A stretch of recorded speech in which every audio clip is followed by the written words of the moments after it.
వందనాలు. నేనిప్పుడు సామెతలు 1వ అధ్యాయం 11వ వచనం నుండి 15వ వచనం వరకు చదవబోతున్నాను.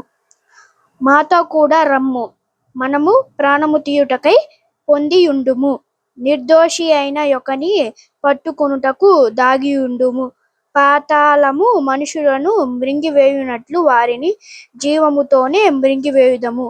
సమాధిలోకి దిగువారు మృంగబడునట్లు వారు పూర్ణ బలముతోనుండగా మనము వారిని మింగివేయుదము రమ్ము అని వారు చెప్పునప్పుడు ఒప్పుకొమ్ము.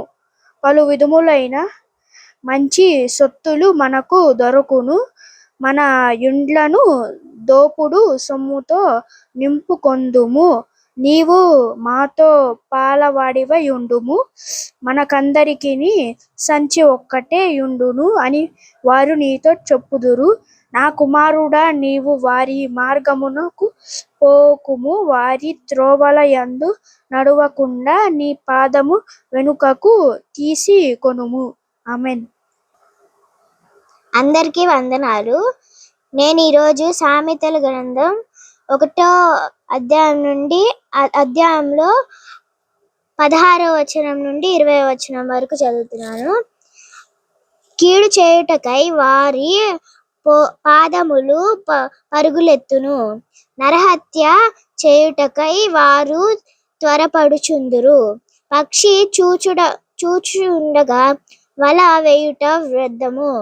వారు స్వనాశనముకే పొంచియుందురు.